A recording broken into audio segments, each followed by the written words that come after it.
Lolo Gadoy kung siya ay tawagin ng karamihan. Kilalang kilala siya lalo na ng mga kabataan. Mga kabataan na palagi niyang kinukwentuhan sa tuwing sasapit ang takip silim. Ang mga kwento ni Lolo Gandoy ang nagsisilbi nilang ugoy hanggang sa sila ay antukin na sa gabi. May libre pa silang merienda bago umuwi. Kaya naman maging ang mga magulang ng kabataan ay natutuwa kay Lolo Gandoy.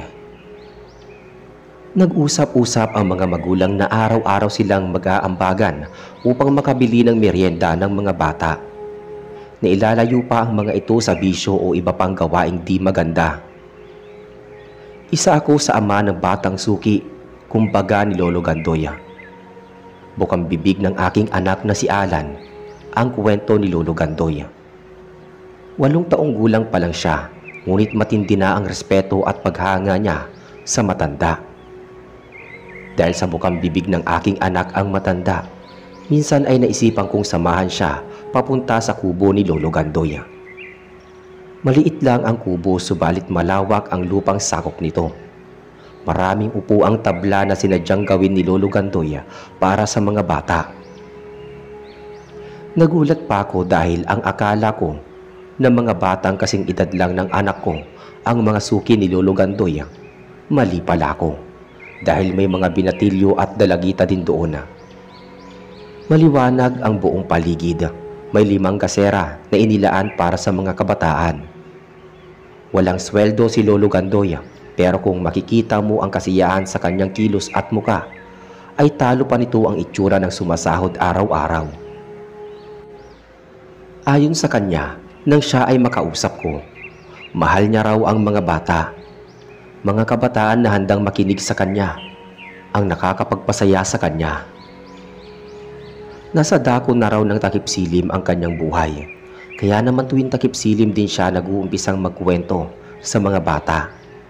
Maging ako man ay humanga agad sa prinsipyong meron ang matanda. Masasalamin sa mga mata niya at pananalita ang pagiging isang mabuting tao. Sa gabi na yun ang unang pagkakataon na maririnig ko ang kwento ni Lolo Gandoy. Hindi ko akalain na ang kwento ring iyon ang tatatak sa aking isipan hanggang sa aking pagtanda. At ito ang kwento na yun. Lumaki at nagkaisip sa isang lumang monasteryo ang batang si Gabriel. Kasama niya sa malaking monasteryo ang kanyang 2 pang nakakatandang kapatid na sina Henry at Alicia. 10 taong gulang lang noon si Gabriel habang nasa edad 15 at 17 naman ang dalawa. Ang mga magulang naman nila ay umalis araw-araw upang maghanap buhay sa bukid. Nalilibang din naman sila dahil bukod sa kanilang pamilya ay may mga 4 pang pamilya silang kasama sa loob ng lumang monasteryo. Ang iba pa nilang kamag-anak ay kasama din nila at ang kanyang lolo na noon ay 80 taong gulang na. Dahil sa bata pa, paglalaro lang ang kanyang inaatupag. Wala pa siyang muwang sa mga nagaganap at kung bakit sila napadpad sa lumang monasteryo na yon. Hanggang isang araw ay nakita niya ang kanyang lolo na naglalakad papunta sa likod ng monasteryo. Maingat siyang sumunod dito. Sa totoo lang, takot siya sa matanda. May pagka-istrikto kasi ito. Pero mabait naman sa kanilang lahat. May araw lang talaga na nakikita nilang mag-isang pumupunta ito sa likod ng monasteryo. Nagulat pa ang batang si Gabriela dahil may nakita siyang isang kahoy na hugis tao. Madilim ang lugar kaya huminto na siya sa pagsunod sa kanyang lolo. Subalit nang makabalik na siya sa loob ay kaagad niyang kinuwento ang kanyang nakita sa 2 pang kapatid. May mga araw din na sama-sama sila ng iba nilang kamag-anak na naghahapunan. Marami silang pinag-uusapan ngunit hindi pa rin maintindihan ni Gabriela. Basta ang palaging bilin sa kanila ng kanilang lolo at mga magulang ay bawal na bawal lumabas sa gate. Isang hapon, palungkot na nakatingin sa labas ng monasteryo sina Gabriela at ang pinsan niyang si Oka. Iniisip nila na masarap sigurong maglaro at tumakbo sa labas, ngunit di nila maaaring gawin yun. Tiyak na mapapalo sila ng kani-kanilang mga magulang. Nasa ganoon silang senaryo nang may biglang lumapit sa gate. Isang matandang babae na may daladalang mangkok. Kinawayan sila nito at iniabot ang mangkok. Nang kanilang tignan ay nakita nila ang laman ay bagong lutong adobo. Natakam ang dalawang bata. Inabot ang mangkok ng batang si Oka. Subalit, muntik na nitong mabitawan ang mangkok nang makaramdam ng sakit na para siyang tinutusok ng kung anuman. Nakita ni Gabriel ang reaksyon ni Oka, kaya nagmamadali niya itong nilapitan. Sinabi ni Oka ang naramdaman niya, kaya tinignan ni Gabriel ang kamay nito. Dumudugo ang daliri ni Oka. Nang muli nilang tignan ang matanda sa labas ng gate, ay bigla na lang itong nawala. Isang nakakatakot na sigaw ang nagpanginig sa dalawang bata. Dahilan din para tuluyang mabitawan ni Oka ang dala nitong mangkok. Nalingunan nila ang kanilang lolo na galit sa kanila. Pareho silang pinalo ng kanilang lolo. Pinagsabihan na wag tatanggap ng kahit ano sa sino mang magtatangka na magbigay sa kanila ng anumang pagkain. Dahil sa matinding takot ng dalawa, ay inilihim nila na may sugat si Gabriela sa kanyang kamay. Isang araw ang lumipas, nagkagulo ang buong angkan ni Gabriela. May matinding sakit daw si Oka na hindi mapaliwanag. Mabilis na kumilos ang kanyang lolo at mga magulang. Agad nilang dinala si Oka sa likod ng monasteryo. Matindi ang pag-aalala ni Gabriela sa kanyang pinsan, kaya kahit ikinagalit ng kanyang lolo at mga magulang, ay ipinagtapat niya ang totoong nangyari. Isang aswang ang nanlinlang sa kanila. May lason na nakamamatay ang nasa kuko ng aswang na sinadyang kalmutin si Oka. Sinabi rin ng kanyang lolo na ang adobong binigay sa kanila ng matandang babae ay kaagad nitong sinuri nang matapon ito sa lupa. Lumalabas na karne ng tao ang binigay sa kanila. Namulat bigla ang isipan ng batang si Gabriel. Dahil sa pangyayaring yon ay nagpatawag ng agarang pagpupulong ang kanyang lolo. Sa lahat yun ng membro ng kanilang angkan. Maging mga batang tulad niya ay kasama. Nakinig ng mabuti si Gabriel. Di niya matanggap na muntik nang mamatay ang pinsan niyang si Oka. Ayon sa kanyang lolo, kaya daw sila napadpad sa monesteryong yun dahil sa panganib na banta sa buhay ng kanilang buong angkan. Magaling palang manggagamot ang kanyang lolo. May nakaaway itong angkan ng mga aswang nang minsang muntik nang mabiktima ng pamilya ng kalaban ang kanyang ina. Napatay ng kanyang lolo ang isa sa anak ng aswang. Magmula noon ay hindi na sila tinigilan ng pamilya ng aswang. Kahit saan sila makarating ay ginugulo sila. Nagbanta daw ang pinuno na hindi sila titigil hanggat walang nalalagas sa angkan ng kanyang lolo. Dahil sa nangyari ay nagpasya na magsama-sama ang buong angkan nila. Marami na silang lugar o kuweba na pinagtaguan, subalit madali silang natutuntun ng mga aswang. Sa gabi lang naman daw malalakas ang kapangyarihan ng mga aswang. Kaya nang lisanin nila ang huling kuweba na pinagkukublihan nila ay umaga pa lang pagputok ng araw. Hanggang sa nahanap nila ang bagong tirahan na nadiskubre nila, ang isang lumang monasteryo sa gitna ng gubat. Nagsagawa ng mabilisang ritual ang lolo ni Gabriela upang mapalayas kung may mga masasamang espiritu o elemento man na naninirahan dito. Nilinis nila ang loob at bago magtakip silim ay nagsagawa ng mga ritual ang kanyang lolo sa labas at palibot ng monasteryo upang hindi sila mapasok ng mga aswang. Takot ang mga aswang sa monasteryo o alinmang simbahan. Takot sila sa krus. Para sa kanila, ito ay nakakapaso at nakakasilaw. Lalo na ang madikitan sila ng krus ay pinakaiiwasan nila. Dahil tanging krus lang ang kanilang kinatatakutan. Nang mangyari kay Oka ang muntikan ng pagkamatay nito, ay hindi na nag-aksaya ng oras ang kanyang lolo. Ang kanyang mga magulang ay tinuruan ng mga ritual upang kung sakali man na tuluyan na silang mapasok ng mga kalaban ay mahihirapan ang mga ito na sila ay gapiin na. Lumipas pa ang mga araw. nananahimik bigla ang mga aswang.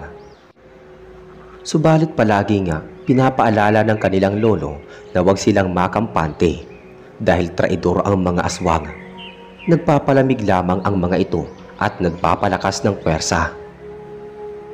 Maging ang kanyang mga kapatid ay tinuruan ng panggagamot upang sakali man na may mabiktima na naman sa kanilang angkan, alam na ng mga ito ang gagawin.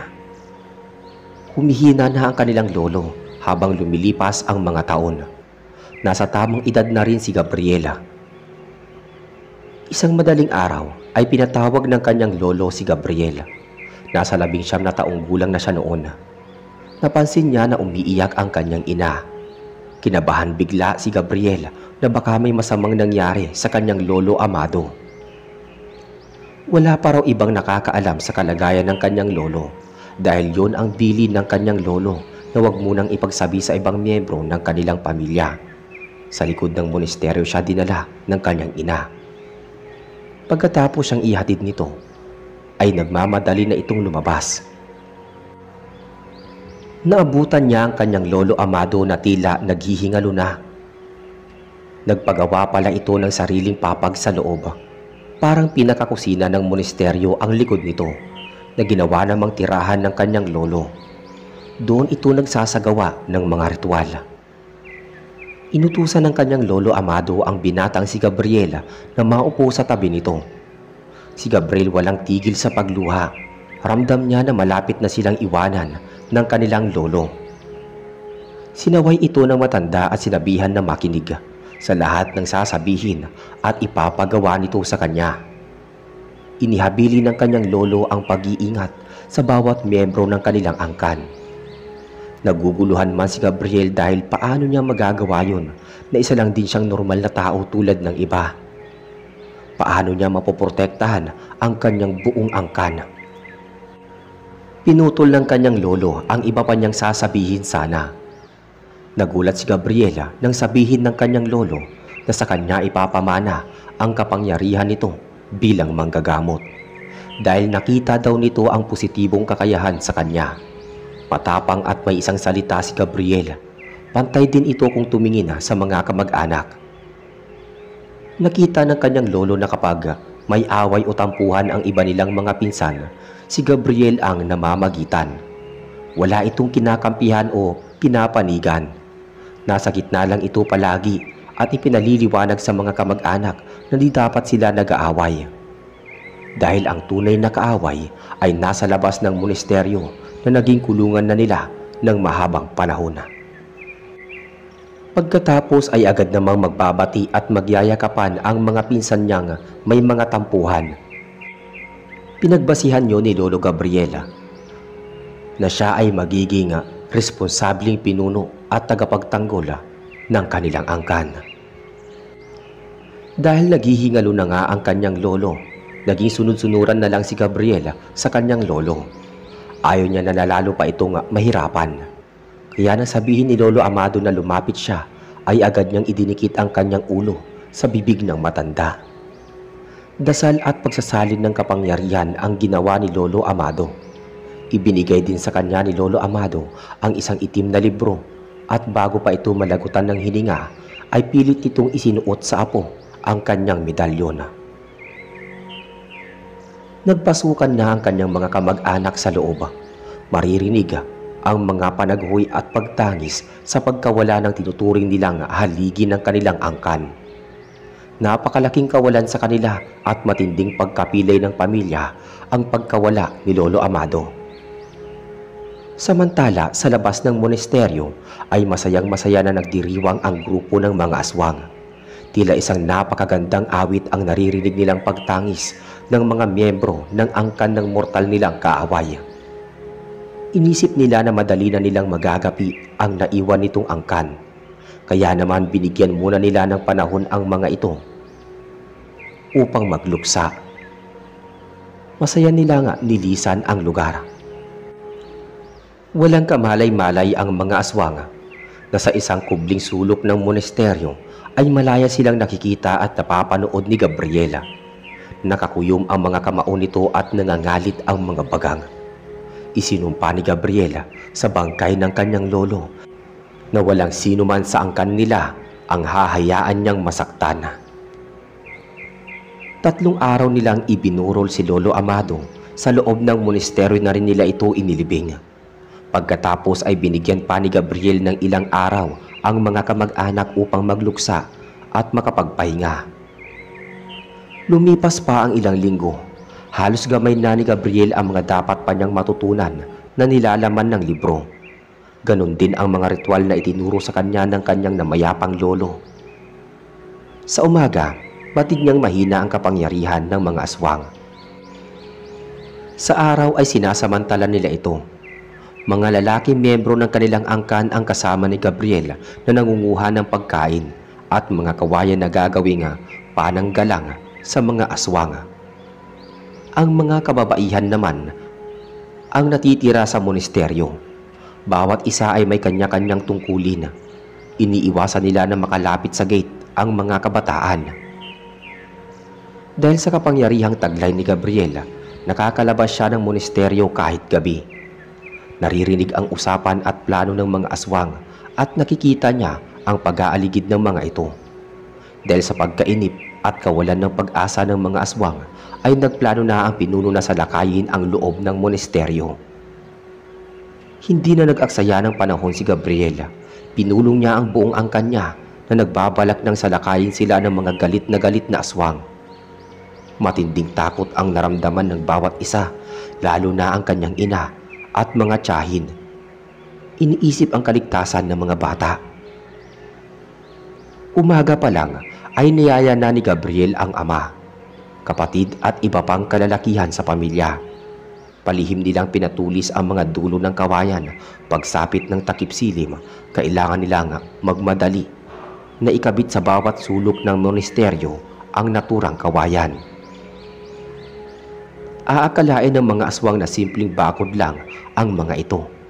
Ang hindi nila alam, ginamitan ng mahika ni Gabriel na natutunan niya sa itim na libro ang pandaraya sa paningin ng mga aswang. May lason din na inilagay sa dulo ng mga kawayan. Mag-aalas 8 na ng gabi, napakatahimik ng paligid. Sinadyang patayin ang lahat ng ilaw sa loob ng monasteryo. Bawat pinto ay may matibay silang ginawang harang.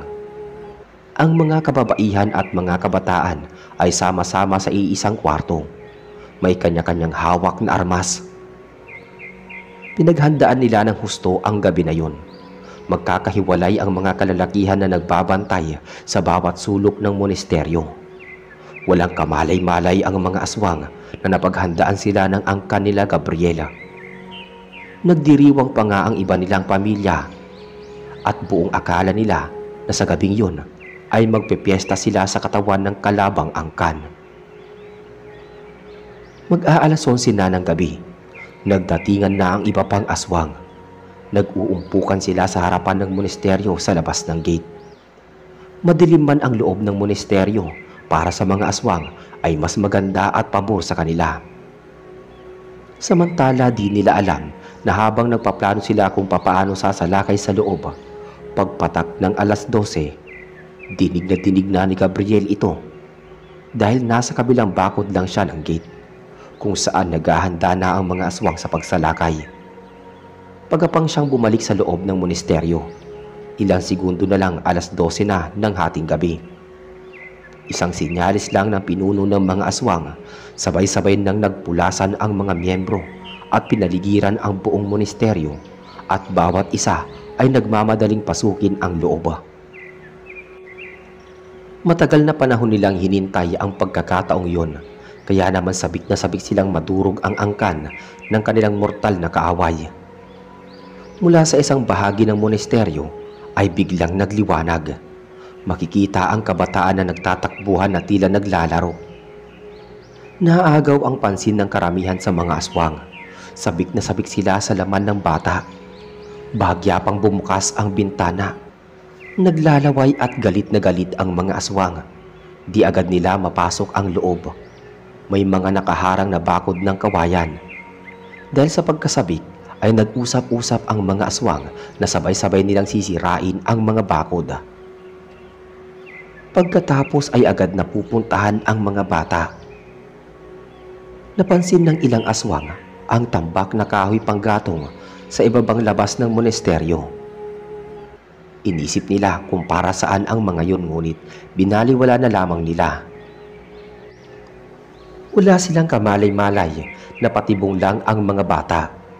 At sa pagbilang ng leader hanggang 3, sabay-sabay silang lumapit sa dulo ng kawayan. Subalit, biglang may naglagitikan na kung ano. Bawat aswang na nagtataka ay may tama ng matulis na dulo ng kawayan.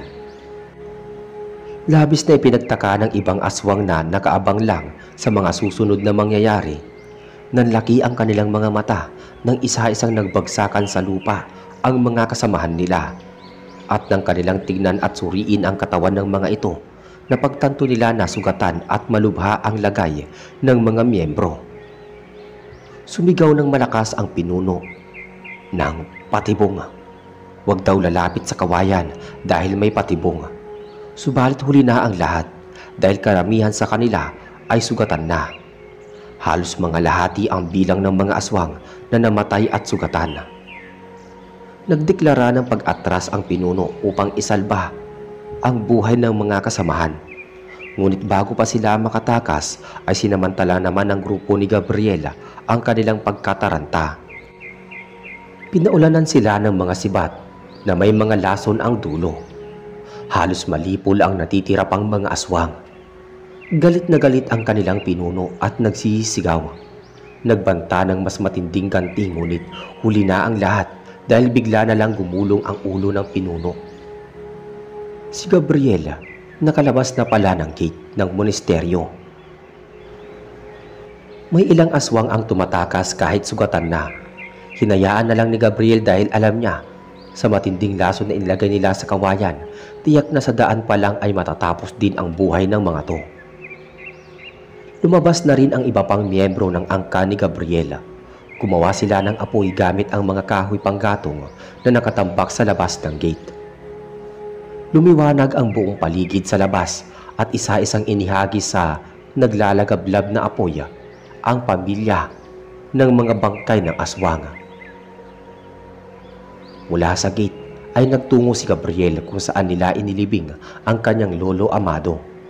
At bumulong sa wakas ay maraming aswang na silang napatay. Maging ang pinakapinuno ng mga ito ay tapos na rin. Pagkatapos ng gabi nga malagim na yon, kinabukasan ay nagpatawag ng pulong si Gabriela. Nagdiriwang man sila sa pagkamatay ng maraming aswang. Nagulat ang buong angkan nang sabihin niya na kailangan na nilang lisanin ang monasteryo. Karamihan ay tumutol sa kanyang sinabi, ngunit buo ang desisyon ni Gabriela na lisanin na ang monasteryo. Ipinaliwanag niya sa kanyang mga kamag-anak na hindi sila dapat manatili ng matagal sa monasteryo. Dahil siguradong kung may natitira pang kamag-anak ang mga aswang na napatay nila, siguradong darating ang araw na muli silang sasalakayin ng mga ito. Kailangan nilang makakita ng lugar na angkop sa kanila upang makapambuhay at makakilo sila ng normal. Pagputok pa lang ng araw ng umagang yon ay nagiiyakan ang buong angkan ni Gabriela. Mabigat ang loob nila na iiwanan nila ang puntod ng pinakamamahal nilang lolo na si Amado. Ipinadlock ni Gabriel ang labas ng gate at nagumpisa na silang maglakbay. Kinakailangan na bago magtakip silim ay nakalayo na sila sa lugar. Mag-aalas 3 na ng hapon nang sa wakas ay marating nila Gabriela ang isang komunidad. Maganda ang aura ng lugar. Malawak ang sakop ng komunidad. Maraming puno at mababait ang mga tao na nakakasalubong nila. Lahat ay nakangiti sa kanila.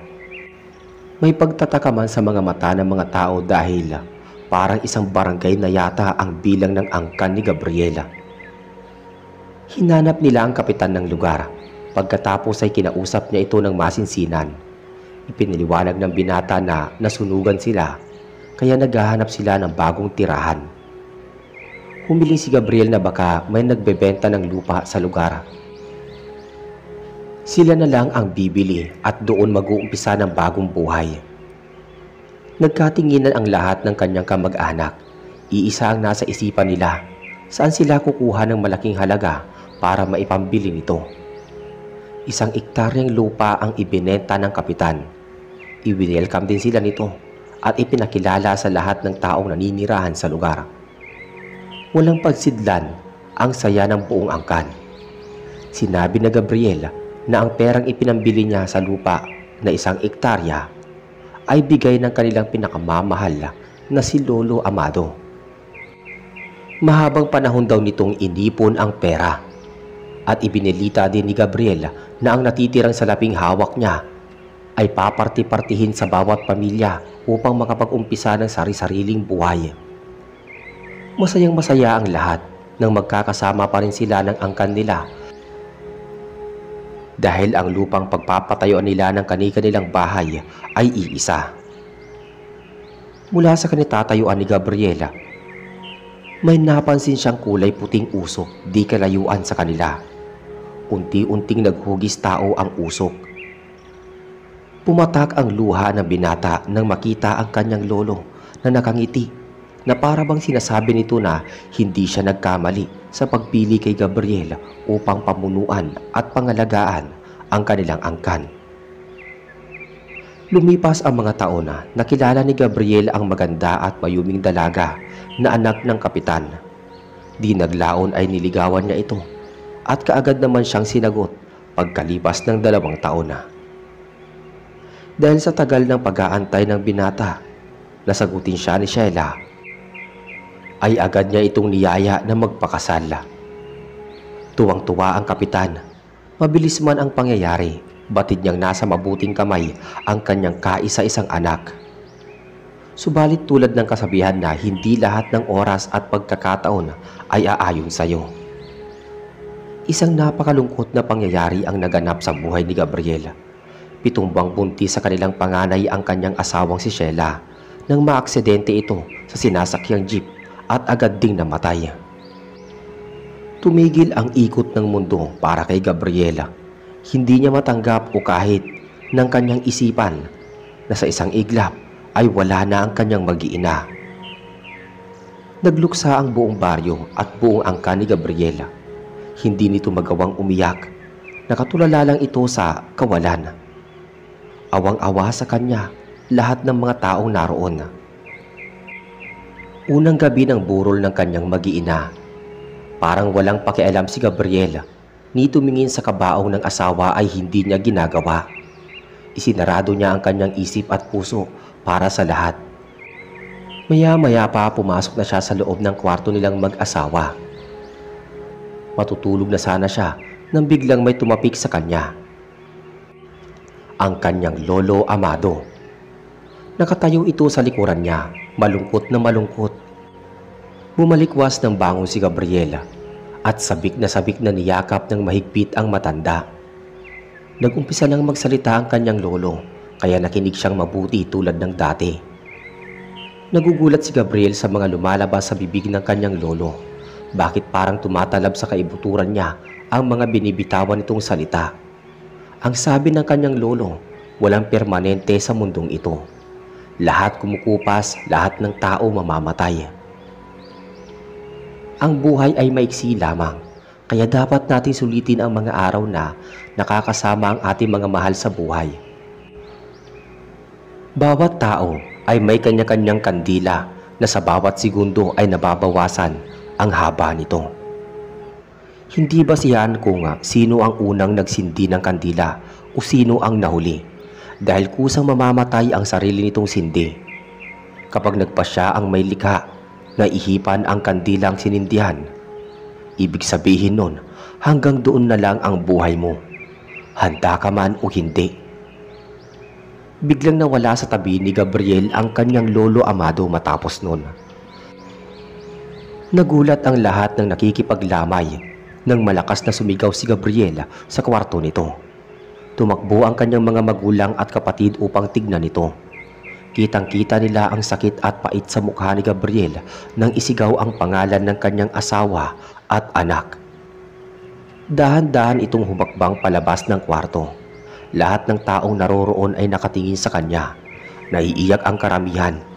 Ibig sabihin daw, nagising na si Gabriel at tanggap na ang katotohanan. Umiyak nang umiyak si Gabriel sa harapan ng kabaong ng asawa. Nangako siya na pipilitin niyang mabuhay kahit wala na ang mga to. Mula sa malayo ay malungkot na masaya ang kaluluwa ni Lolo Amado. Nang tumingin sa kanya ang pinakamamahal niyang apo, ay kumaway na siya dito at naglakad palayo. Hindi makapaniwala si Gabriel na hanggang sa malungkot na tagpo ng kanyang buhay, gumagawa pa rin ng paraan ang kanyang lolo upang damayan at pangaralan siya. Matuling lumipas ang mga araw, hindi na muli pang nag-asawa si Gabriela. Ang bahay nila ni Sheila ay tinaniman niya ang buong paligid nito ng mga halamang paborito ng namayapa niyang asawa. Nagpatuloy siya sa kanyang buhay kasama ang kanyang angkan. Tumutulong siya sa mga gastusin ng mga ito upang makapagtapos ng pag-aaral. Araw-araw ay nagtatrabaho si Gabriel kahit nasa 50 na ang edad nito. Mahilig din siyang tumulong sa mga taong nangangailangan. Kaya naman hindi lang ang angkan niya ang nagmamahal sa kanya. Buong barangay ay kilala siya at mahal ng mga tao. Isang araw ay pumutok ang balita na may kabarangay sila na pinahihirapan ng matinding sakit. Ayon sa pamilya nito, ilang gabi na daw itong dumadaing at sumisigaw ng tama na. Pinuntahan niya ang bahay nito at kinausap ang asawa. Matanda pala ang may sakit, nasa 80 na ang edad. Dala na ng katandaan ang sakit nito subalit, ayon sa kwento ng asawa nitong si Lola Nardia, simula daw inilipat nila ng kwarto na may silong ang kanyang asawa na si Lolo Simon ay nagumpisa na itong dumaing. Sa higaan na raw ito umiihi at dumudumi. Kaya kinakailangan nilang ilipat sa higaan na may silong upang madali ang paglilinis dito. Nalaman ni Mang Gabriela na nangyayari ang pagsisigaw-sigaw ng matanda tuwing araw ng Martes at Biyernes. Nagkaroon ng ideya si Mang Gabriela sa mga may kagagawan ng pagpapahirap sa matanda. Nangako siya na babalik sa araw ng Martes. Pagka-uwi ni Mang Gabriel sa kanyang bahay, ay agad niyang inilabas ang pinakatago-tago niyang armas. Ayaw niya na sanang gamitin ang kapangyarihang ipinamana ng kanyang lolo dahil ayaw din niya na magkaroon pa ng kaaway. Subalit tinatawag naman siya ng pagkakataon at kailangan niyang tulungan ang matanda. Napahawak siya sa kanyang medalyon at bumulong. Martes, alas 6 pa lang, ay naghanda na si Mang Gabriel. Nasa bahay na siya ng matandang kanyang tutulungan. Habang pinagmamasdan niya ang matandang lalaki, ay naalala na naman niya ang kanyang Lolo Amado. Kung ano man siya ng mga sandaling yon, ay utang niya ang lahat sa kanyang mahal na lolo. Alas 10 ng gabi, payapa na at mahimbing na natutulog si Lolo Simon. Wala nang anumang indikasyon na may gumagambala dito. Sa isang sulok ay nakaupo si Lola Nardia at nagmamasid sa asawa, habang si Mang Gabriel naman ay tahimik na nakikiramdam sa paligid. Nakaupo siya sa uluhan ng matanda. Dinadalaw na ng antok si Mang Gabriel at mag-aalas 11 pasado na ng gabi. Papikit na siya nang maramdaman niya na gumagalaw si Lolo Simon. Hindi ito mapakali sa higaan at para bang nahihirapang huminga. Sinulyapan niya ang asawa nitong si Lola Nardia na tuluyan nang nakatulog sa sulok. Maingat niyang pinagmasdan ang bawat segundo hanggang sa biglang bumuka ang bibig ng matanda na para bang gustong sumigaw. Umakyat ang dugo ni Mang Gabriel sa galit. Ramdam niya na may kung anumang nilalang ang nasa ilalim ng silong. Hinintay niya ang pinakamatinding hiyaw ng matanda. Kahit gustong-gusto niya nang tigpasin ang ulo ng nasa ilalim ay hindi pa pwede. Kailangan nasa pinakamatinding parte ng paghigop sa lakas ng matanda ang kanyang matsyempuhan. Ibig sabihin sarap na sarap ang nasa ilalim ng silong. Di siya nito mapapansin na kapag ginawa na niya ang paghuli dito. Sandali pa siyang nag-antay, inihanda na niya ang kanyang patibong. Sa wakas, nakita niya na ang pinakamasakit na parte ng pagpapahirap sa ginagawa ng nasa silong. Dahan-dahang yumuko si Mang Gabriel at ginalaw-galaw ang sinulid na tali. Mula sa uluhan ng matanda ay maingat na maingat siyang tumayo at pumwesto sa paanan ng matanda. May nakaharang na kawayan sa bahaging yun upang walang makapasok na kahit na sino sa loob ng kwarto. Ngunit masisilip mo ang buong silong sa tulong ng liwanag na nagmumula sa malamlam na gasera sa loob ng kwarto ng matanda. Kitang-kita ni Mang Gabriel ang isang matandang babae. Nakaluhod ito sa silong at patingala nitong sinisinghot ng matagal ang likod ng nakaratay na matanda. Nakapikit pa ang matandang babae, tila sarap na sarap sa kanyang ginagawa. Ilang sandali pa ang hinintay ni Mang Gabriel. Bumuelo na siya at ginalaw ng malakas ang hawak na tali. Biglang sumigaw ang matandang nasa ilalim ng silong. Sigaw na para ba itong nasasaktan. Sinilip muli ni Mang Gabriel. Napangiti siya nang hindi makagalaw ang matandang babae. Dumikit na yata ang mukha nito sa higaan ni Lolo Simon. Nagising na rin si Lola Nardia at nakita niya na hinihingal ang kanyang asawa. Tumayo agad siya at sinabi kay Mang Gabriel na inaatake na naman ng asawa. Ngunit tahimik lang na nakaupo si Mang Gabriel at iniabot ang hawak na tali sa matanda. Naguguluhan na hinawakan ito ni Nana Nardia nang biglang may humiyaw at nahila ang hawak niyang tali. Sumilip si Nana Nardia sa silong dahil yun ang utos ni Mang Gabriel. Gulat na gulat siya nang makita ang matandang babae na nakadikit ang mukha sa higaan. Manduduno ang tawag sa matandang babae. Hinihigop nito ang lakas ng taong may sakit. Bangong-bango sila sa amoy at pakinggan ang bawat paghinga nito. Nakakaramdam ng matinding galit si Nana Nardia sa babae. Nabitawan na bigla ang tali dahilan para tuluyang makatakas ito sa silong dala-dala ang tali. Nagulat si Lola Nardia nang sabihin sa kanya ni Mang Gabriel na kinabukasan ay babalik ang manduduno upang humingi ng tawad sa kanila. Nagdadalawang isip ang matanda kung maniniwala ba o hindi. Sino ba namang may kasalanan ang kusang pupunta upang magpakilala, gayong nakatakas na nga ito. Kinabukasan, habang pinapakain ni Lola Nardia si Lolo Simon, may narinig silang kumakatok sa kanilang pintuan. Dahan-dahan siyang naglakad at binuksan ang pinto. Nagulat siya na pakunot ang noo nang bumungad sa kanya ang kaibigan niyang si Lola Angie. Lalo pa siyang napakunot noo nang mapansin na hindi ito halos makapagsalita. May takip na tela ang bibig nito. Lumuhod sa harapan niya habang umiiyak ang kaibigan. Nagtataka man ay tinanong niya kung bakit umiiyak at nakaluhod. Sa pautal-utal na salita ay nasabi nito na siya ang may kagagawan kung bakit naghirap si Lolo Simon. Nanlaki ang mga mata ni Lola Nardia sa kanyang narinig. Gusto niya itong saktan kung bakit ito nagawa ang bagay na yon, gayong halos magkapatid na ang turingan nilang dalawa. Humingi ulit ng tawad ang kaibigan sa kanya at sa asawa ni Lola Nardia. Makalipas ang ilang araw na balitaan ni Lola Nardia na umalis na raw sa kanilang baryo ang kaibigan.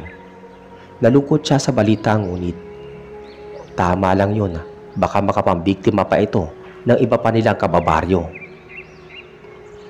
Matuling lumipas ang araw at taon tulad ng pagsibol ng isang puno.